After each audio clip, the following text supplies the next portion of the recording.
Hello everyone, सभी को नमस्ते। चलिए अपनी सीरीज़ आगे बढ़ाते हैं और आज अपन एनसीईआरटी का चैप्टर 3 पढ़ेंगे। ओके, आज चैप्टर 3 का अपन इंट्रोडक्शन देखेंगे। आपका चैप्टर 3 जो है वो है अंडरस्टैंडिंग क्वाड्रेटर्स। तो आज हम इसके इंट्रोडक्शन में आपके इसके अंदर यूज़ आने वाली बेसिक जो टर्म्स हैं जो आपके चैप्टर में यूज़ आ रहे हैं या फॉर्मूलेज हैं उनके बारे में जानेंगे। ठीक है ना। देखिए, सबसे पहले आता है plane curve. What is a plane curve? Plane curve की डेफिनेशन जो एक तरीके से हम ऐसे समझ लेते हैं, made on a plane surface without lifting a pencil. कहने का मतलब ये है कि एक ऐसा कर्व जिसको हम पहले तो प्लेन सरफेस पे ड्रॉ करेंगे। ओके, प्लेन सरफेस क्या होता है हमारा? जैसे पेपर हो गया, बोर्ड हो गया, इस तरह की चीज़ें। तो प्लेन सरफेस पे ड्रॉ करेंगे और एक कंडीशन और है कि विदाउट लिफ्टिंग अ पेंसिल, मतलब ऐसा कर्व ड्रॉ करना है जिसके अंदर हमको पेंसिल को उठाना ना पड़े। जैसे मानिए मैंने यहाँ से चालू किया, ये बनाया, ये बनाया, ये बनाया, ये बना दिया। It is a curve. और कौन सा कर्व है? प्लेन कर्व, क्योंकि मैंने बिना पेंसिल को लिफ्ट किए ये ड्रॉ कर दिया। या आप कहेंगे सर ये स्ट्रेट लाइन था, मैं कहता हूँ इस तरीके से बना देता हूँ, ये भी एक प्लेन कर्व है। या मैं चाहूँ इसको पूरा कंप्लीट कर सकता हूँ, मतलब इसको कंप्लीट कर दिया तब भी ये प्लेन कर्व है। या इस तरीके से बना दिया मैंने, ये भी एक प्लेन कर्व है। मैंने विदाउट पेंसिल को उठाए हुए एक प्लेन सरफेस के ऊपर इसको ड्रॉ किया है, ये हमारा प्लेन कर्व कहलाता है। देखिए, प्लेन कर्व में भी दो तरह के कर्व होते हैं हमारे पास। एक होता है ओपन कर्व और एक होता है क्लोज कर्व। जैसे नाम से आपको समझ में आ रहा है, ओपन कर्व ऐसा कर्व है जो कंप्लीट ना हुआ, मतलब ओपन पड़ा उसके अंदर सरफेस। जैसे इन दोनों में सरफेस मेरे ओपन थे, ठीक है ना। तो ये दोनों ओपन टाइप ओपन कर्व के एग्जाम्पल हो गए। ओके, और ये जो दोनों कर्व हैं ये मेरे पूरी तरीके से क्लोज है, इनके अंदर कोई भी ओपनिंग सेक्शन नहीं है। तो ये हमारे क्लोज्ड कर्व के एग्जाम्पल हो गए। ओके, अब देखिए इसमें एक चीज़ और है कि कौन से कर्व को हम प्लेन कर्व नहीं कहेंगे। तो जैसे मैंने बताया, ऐसा कर्व जिसको ड्रॉ करते टाइम आपको देखिए ऐसा कर्व जिसको ड्रॉ करते टाइम जैसे मैंने इस तरीके से बना दिया और फिर मेरे को पेंसिल उठा के अब इधर बनाया, तो ये एक प्लेन कर्व नहीं है, क्योंकि इस कर्व को बनाने के लिए मुझे पेंसिल को उठाना पड़ा। या फिर इस तरह के कर्व जिनको ड्रॉ करते टाइम मैं इंटरसेक्ट करा दूं लाइंस को, वो भी एक प्लेन कर्व नहीं है। या फिर ऐसे कर्व जिनको ड्रॉ करते टाइम मुझे दोबारा उसी के ऊपर पेंसिल चलानी पड़ जाए, वो भी एक तरह के प्लेन कर्व नहीं है। ठीक है ना। तो ये चीज़ ध्यान रखिएगा। प्लेन कर्व कौन से कर्व हैं? जिन्हें प्लेन सरफेस के ऊपर बिना पेंसिल को उठाए ड्रॉ किया जाता है। वो दो टाइप्स के होते हैं, ओपन और क्लोज टाइप, और उनकी कोई भी लाइन आपस में इंटरसेक्ट नहीं करती या रीड्रॉ नहीं होती या हमें पेंसिल उठाने की ज़रूरत नहीं पड़ती। ठीक है ना। इसके बाद आते हैं हमारे पॉलीगन्स। देखिए, पॉलीगन्स क्या होता है? Simply closed curve made up of only line segment. ठीक है ना। तो पॉलीगन्स की कंडीशन क्या है कि सबसे पहले तो वो एक क्लोज्ड कर्व होना चाहिए, यानी कि इस तरह के कर्व तो हमें अब चाहिए नहीं, अब हमें सिर्फ इनकी तरफ बात करें, क्लोज्ड कर्व होने चाहिए। और इसमें एक और है कि ओनली लाइन सेगमेंट से बना होना चाहिए। कहने का मतलब कि अगर हम कुछ ड्रॉ कर रहे हैं तो केवल लाइन से होना चाहिए, उसमें कोई कर्व या वेव लाइन इस तरह की लाइन नहीं होनी, ओनली लाइन सेगमेंट हमें यूज़ करना है। ऐसा नहीं हो सकता कि पार्शली लाइन कर लिया फिर हमने कर्व सा ड्रॉ कर दिया फिर लाइन ड्रॉ कर दी, नहीं, ये भी नहीं। केवल लाइन सेगमेंट्स के थ्रू बना हुआ जो हमारा क्लोज्ड कर्व होगा वो ही पॉलीगन कहलाएगा। ठीक है ना। तो इस तीनों डायग्राम में सिर्फ यही हमारा एक पॉलीगन है, इसके अलावा कोई पॉलीगन। हाँ, पॉलीगन आप ये नहीं सोचे कि मैं सिर्फ 4 लाइनें ड्रॉ करी तो यही है पॉलीगन। 3 लाइन से, 4 लाइन से, 5 लाइन से, 6 लाइन से, कितनी भी लाइनों से मिलकर बना हो सकता है, ऐसा कोई इश्यूज नहीं है हमारे पास। ठीक है ना। तो आप ये देख लीजिए प्लेन कर्व क्या है, पॉलीगन क्या है। अब अपन आगे जानते हैं कि पॉलीगन्स के टाइप क्या होते हैं। ठीक है ना। मैं इसको फटाफट ड्रॉप करता हूँ, आप एक बार देख लीजिए। तो देखिए, तो चलिए अपन देखते हैं टाइप्स ऑफ पॉलीगन। हमने समझ लिया पॉलीगन क्या होता है। पॉलीगन वो होता है जो एक क्लोज्ड कर्व होगा और केवल लाइन सेगमेंट से बना हुआ होगा। ठीक है ना। अब पहले टाइप का हमारा जो पॉलीगन आता है वो आता है कॉन्वेक्स पॉलीगन। ठीक है। इसकी कंडीशन ये होती है कि इसके जितने भी एंगल होंगे वो सब लेस देन 180 डिग्री होने चाहिए। ओके, देखिए जैसे मैं एक ये बनाता हूँ, तो इसमें पहली बात तो हमारे एंगल कितने हैं? इसके अंदर हमारे 4 एंगल हैं। ठीक है। और ये चारों एंगल जैसे हमें दिख रहा है 180 डिग्री से कम है। कैसे 180 डिग्री एंगल कैसा होता है? जब से ये लाइन है इस पॉइंट पे मान लो, तो ये जो पूरा एंगल होगा ये होता है मेरा 180 degree.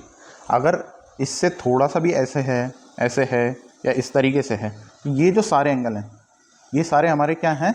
Less than 180 degree. Okay, less than 180 degree. ठीक है ना। तो ऐसा पॉलीगन यानी कि एक तो क्लोज कर्व हो, जैसे कि क्लोज कर्व है ओनली लाइन सेगमेंट से बनाओ तो ओनली लाइन सेगमेंट से बनाओ, प्लस उसके अगर सारे एंगल 180 डिग्री से लेस हैं तो वो एक कॉन्वेक्स पॉलीगन होगा, ठीक है ना। चाहे हम इस तरह का एग्जांपल देख लें, इसमें भी देखिए सारे एंगल जो है हमारे 180 से कम है, ठीक है ना। इसके बाद आता है हमारा कॉनकेव पॉलीगन। कॉनकेव पॉलीगन की कंडीशन ये होती है कि at least one angle is greater than 180। कहने का मतलब ऐसा जिसमें एक एंगल या एक से ज़्यादा एंगल कम से कम 180 डिग्री से ज़्यादा होना चाहिए। ओके, तो मैंने बता दिया आपको 180 डिग्री कितना होता है, इस तरीके से, ठीक है ना। अब अगर मुझे 180 डिग्री से ज़्यादा का एंगल बनाना है तो इस पॉइंट पे जैसे ये बेस था तो इससे ज़्यादा ले गए, मतलब 180 तो क्या था मेरा यहाँ तक ही था, लेकिन अब यहाँ तक आ गया तो ये क्या हो गया, ग्रेटर देन 180, ठीक है ना। ये लाइन है, ये कर लिया, ये एंगल जो हो गया मेरा ग्रेटर देन 180 हो गया, ठीक है ना। तो इस तरीके का अपन एक एग्जाम्पल बनाते हैं। देखिए जैसे मैंने बनाया ये, ठीक है ना। सबसे पहले तो ये क्लोज पॉलीगन है, ठीक, मतलब सॉरी क्लोज कर्व है। दूसरा केवल लाइन सेगमेंट से बना हुआ है, इसका मतलब ये पॉलीगन तो है, बट ये किस टाइप का पॉलीगन है। अब देखिए इसमें पहले तो एंगल कितने आ रहे हैं, 1 2 3 4। क्या इसमें हमारे 4 ही एंगल? नहीं, इसके अंदर 5वां एंगल भी है, वो है ये वाला। अब देखिए ये हमें दिख रहा है 90 से छोटा, 90 से सॉरी 180 से कम, 180 से कम, 180 से कम, 180 कम, बट ये वाला जो एंगल है ये हमें 180 से ज़्यादा दिख रहा है, ठीक है ना। कैसे? देखिए अगर मैं इस लाइन को रीड्रॉ करता हूँ यहाँ तक तो ये एंगल मेरा 180 होता है, ये 180 प्लस हो गया। या आप चाहें तो मैं इस लाइन को रीड्रॉ कर लेता हूँ यहाँ तक, तो ये एंगल मेरा 180 हो गया और ये 180 से ज़्यादा हो गया, यानी ये एंगल हमारा 180 प्लस है। अगर कोई भी एंगल 180 से ज़्यादा हो जाता है, एटलीस्ट वन एंगल, तो वो हमारा पॉलीगन क्या बन जाता है, कॉनकेव पॉलीगन, ठीक है ना। तो दो टाइप के पॉलीगन देख लिया हमने, कॉन्वेक्स और कॉनकेव। ऐसा और भी टाइप के पॉलीगन है, मैं आप एक बार ये देख लें, आपको कुछ नोट करना है तो नोट कर लीजिए, मैं रब करके आगे के पढ़ाता हूँ आपको। देखिए अभी तक अपन ने पढ़ लिया कॉनकेव और कॉन्वेक्स, अब अपन देखते हैं रेगुलर पॉलीगन। रेगुलर पॉलीगन की कंडीशन है कि all angles and all sides are equal. कहने का मतलब ऐसे पॉलीगन जिसकी सारे एंगल्स और सारी साइड्स आपस में इक्वल होंगी वो कहलाएगा हमारा रेगुलर पॉलीगन। देखिए जैसे let me draw a triangle, अगर इस ट्राइंगल की तीनों साइड्स आपस में इक्वल हो जाएं और तीनों एंगल भी इक्वल हो जाएं तो ये बनेगा मेरा रेगुलर पॉलीगन, और इसका नाम क्या होता है, इक्विलेटरल ट्राइंगल। ओके, ऐसे ही अगर मैं 4 साइड्स को लेकर ड्रॉ करता हूँ, ये हो गया मेरा एक पॉलीगन। अगर इसकी सारी साइड्स आपस में इक्वल कर देता हूँ और सारे एंगल्स को आपस में इक्वल कर देता हूँ तो ये बन जाएगा मेरा रेगुलर पॉलीगन, और इसका नाम होता है स्क्वायर, ठीक है ना। अगर ऐसे ही मैं 5 साइड्स को लेकर ड्रॉ करता हूँ, ये मैंने 5 साइड्स ली, तो ये क्या होता है मेरा पेंटागन, ठीक है ना। अब इसी की अगर मैं सारी साइड्स को इक्वल कर दूँ और सारे एंगल्स को इक्वल कर दूँ तो ये मेरा बन जाता है रेगुलर पेंटागन, ठीक है ना। तो ये होता है हमारा रेगुलर। इसके बाद आता है इर्रेगुलर पॉलीगन। इर्रेगुलर पॉलीगन क्या होते हैं, polygons that are not regular. कहने का मतलब जो पॉलीगन रेगुलर पॉलीगन नहीं होगा वो हमारा इर्रेगुलर पॉलीगन कहलाएगा। देखिए जैसे ट्राइंगल को लेके अपन डिस्क्राइब करते हैं, ये मैंने ट्राइंगल ड्रॉ किया, ये मेरा राइट एंगल ट्राइंगल था, ठीक है ना। तो इसका मतलब ये तीनों एंगल आपस में इक्वल नहीं है, ना ही तीनों साइड्स आपस में इक्वल है, तो ये ऑटोमेटिकली क्या बन गया मेरा इर्रेगुलर पॉलीगन। ऐसे में 4 साइड्स को लेके बना देता बाई चांस, ये देखिए,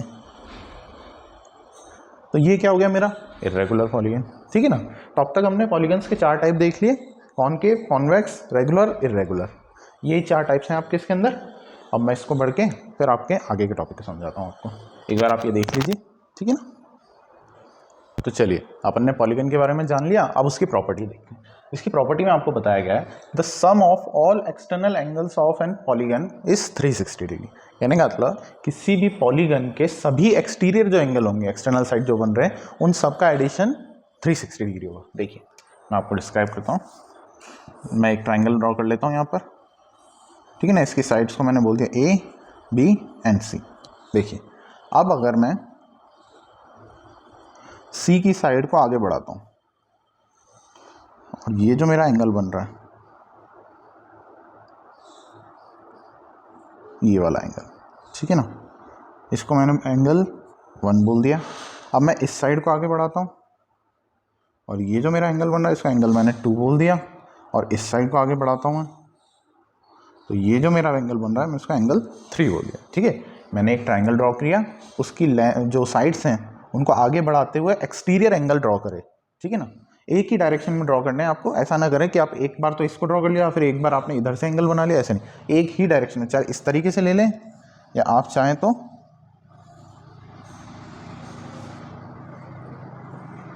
इसको ऐसे ले सकते हैं। देखिए कि मैंने जैसे इस तरीके से ड्रॉ किया, अब मैं इसको रिवर्स ऑर्डर में ड्रॉ करता हूँ। मतलब मैं इस लाइन को यहाँ बढ़ा लेता हूँ, एंगल ये ड्रॉ कर लेता हूँ, इसको यहाँ बढ़ा के एंगल ये ड्रॉ कर लेता हूँ, और इसको यहाँ बढ़ा के एंगल ये ड्रॉ कर लेता हूँ, तब भी कोई प्रॉब्लम नहीं होगी। ठीक है ना। ये तो सिर्फ एक क्लॉकवाइज या एंटी क्लॉकवाइज डायरेक्शन हमने ले रखी है। ठीक है ना। तो मेरे 3 एंगल आ गए इसके एक्सटीरियर में। 3 एंगल क्यों आए? क्योंकि मेरा ट्राइंगल था, इसमें 3 एंगल आएंगे। तो ये कह रहा है कि जो आपके सारे एक्सटीरियर एंगल हैं, एंगल 1 2 3, जो तीनों एंगल है इनका सम हमेशा 360 डिग्री ही आएगा। ये आपके पॉलीगन की प्रॉपर्टी है। ठीक है ना। अब ये तो जैसे अपन ने 3 लाइन्स के सेगमेंट में बात करी, ऐसा कोई ज़रूरी नहीं है आप 3 लाइन ही लेंगे, आप मान लीजिए 5 लाइन ले लेते हैं। ठीक है ना। तो जब आप इनको ड्रॉ करके आगे बढ़ाएंगे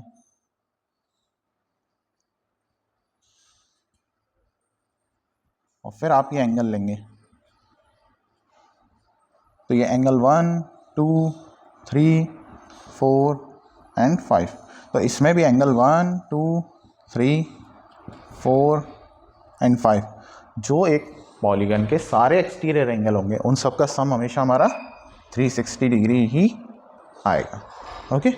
देखिए अब आपने ये प्रॉपर्टी देख ली ना, इस प्रॉपर्टी से ही रिलेटेड रेगुलर पॉलीगन के लिए आपके लिए बुक में 2 फॉर्मूले दे रखे हैं। देखिए मैं बताता हूँ आपको, बट हाँ वो जो दोनों फॉर्मूले हैं वो केवल रेगुलर पॉलीगन पे ही अप्लाई होंगे। Formula for only regular polygon. ठीक है ना। आपके इसमें 2 फॉर्मूले दे रखे हैं रेगुलर पॉलीगन में। वो दे रखे हैं कि नंबर ऑफ एक्सटीरियर एंगल या फिर नंबर ऑफ साइड्स निकालने के लिए। ठीक है ना। तो अपन देख लेते हैं, वो दे रखा है अपन को number of sides of a regular polygon. अगर आपको किसी क्वेश्चन में पूछा जाए कि पॉलीगन बना के कि उसकी number of sides, sorry diagram बना के नहीं, क्वेश्चन में पूछा जाए आपसे कि नंबर ऑफ साइड्स कितनी होंगी इस पॉलीगन की, तो उसको हम कैलकुलेट कैसे करते हैं? उसको कैलकुलेट करते हैं 360 degree divide by exterior angle. Okay. तो क्वेश्चन में आपको एक्सटीरियर एंगल गिवन होगा, और 360 क्या है? 360 हमको पता है, हमारे सभी एक्सटीरियर एंगल्स का सम क्या होता है? 360 डिग्री। ठीक है ना। इसकी जगह आपको ये पूछ लिया जा सकता है कि नंबर ऑफ नहीं, exterior angle of a regular polygon, ये कैलकुलेट कीजिए। मतलब किसी क्वेश्चन में आपको पूछ सकता है जैसे नंबर ऑफ साइड्स, या फिर पूछ सकता है कि एक्सटीरियर एंगल निकालिए, तो एक्सटीरियर एंगल का क्या हो जाएगा? फॉर्मूला सेम ही रहेगा 360, बस जहां पर हमारा एक्सटीरियर एंगल था अब यहां पर आ जाएगा नंबर ऑफ साइड्स। ठीक है ना। आपके ये 2 फॉर्मूले बेसिक से फॉर्मूले, आप इनको याद रख सकते हैं। और अब मैंने बता ही दिया आपको रेगुलर एंगल क्या होता है, जिसके सभी एंगल सेम है, सभी साइड्स सेम है। ठीक है ना। आप इसको देख लीजिए। इसके अलावा आपका एक टॉपिक और है इसमें जो मेन है हमारा, क्वाड्रिलेटरल्स, फिर उसको समझते हैं। देखिए ठीक है ना। अब देखिए अपन देखते हैं अपने टाइप्स ऑफ क्वाड्रिलेटरल। सबसे पहला आता है स्क्वायर। स्क्वायर हमें पता ही क्या होता है, जिसकी चारों साइड्स आपस में इक्वल होंगी। ठीक है ना। तो चारों एंगल हैं ये भी आपस में इक्वल होंगे, और प्लस एक कंडीशन और है कि अगर हम इसका डायगोनल बनाते हैं, ये हमारा डाया है, तो ये जो हमारे दोनों डाया हैं ये भी सेम होते हैं, यानी कि all angles sides and diagonal length are same, तो वो हमारा स्क्वायर कहलाता है। ठीक है ना। फिर सेकंड आता है हमारा रेक्टेंगल। रेक्टेंगल भी हमें पता है इस तरीके से बनता है। इसमें कंडीशन क्या होती है कि हमारे जो चारों एंगल होंगे, ये चारों एंगल 90 डिग्री के होंगे। ओके। कहने का मतलब ऑल एंगल आर 90 डिग्री। ठीक है ना। फिर आता है हमारा पैरेललोग्राम। पैरेललोग्राम भी हमें पता है कि इस तरीके से होता है कुछ। ठीक है ना। इसकी साइड्स आपस में क्या है, पैरेलल चलती हैं, और जो इसके अपोजिट एंगल्स होंगे ठीक है ना। तो दो अपोजिट एंगल तो हमारे क्या होंगे, छोटे एंगल होंगे, और दो अपोजिट एंगल हमारे बड़े एंगल होंगे, ठीक है ना। ये इसकी कंडीशन है पैरेललोग्राम के लिए। फिर दे रखा है ऐसे रोम्बस, ठीक है ना। तो रोम्बस आपका काफ़ी सेम होता है, देखिए किसके सेम होता है ये अभी भी आपको पता चल जाएगा। ये मैंने ड्रॉ किया, ठीक है ना। ये एक तरह का पैरेललोग्राम ही होता है, बस इसमें कंडीशन क्या होती है कि इसमें जो साइड्स हैं ये आपस में इक्वल हो जाती हैं। मतलब ऐसा पैरेललोग्राम जिसमें साइड्स इक्वल हो जाएंगी तो वो क्या बन जाएगा, रोम्बस। फिर आता है अपना ट्रेपेजियम। ट्रेपेजियम में क्या होता है कि जो दो साइड्स होती हैं इसकी, दो साइड्स तो हमेशा पैरेलल चलेंगी, और जो दूसरी बची हुई दो साइड्स होती हैं वो नॉन पैरेलल्स होंगी। मतलब टू साइड्स तो पैरेलल होंगी और टू साइड्स नॉन पैरेलल होंगी, ठीक है ना। तो वो ट्रेपेजियम कहला जाएगा। फिर लास्ट आता है हमारा काइट। काइट तो जैसे हम काइट उड़ाते हैं ना, उसका शेप क्या होता है, उसका शेप कुछ ऐसा होता है, इस तरीके का, ठीक है ना। ये शेप काइट शेप है। आप कहेंगे सर आप ये और रोम्बस शेप एक जैसा है, नहीं।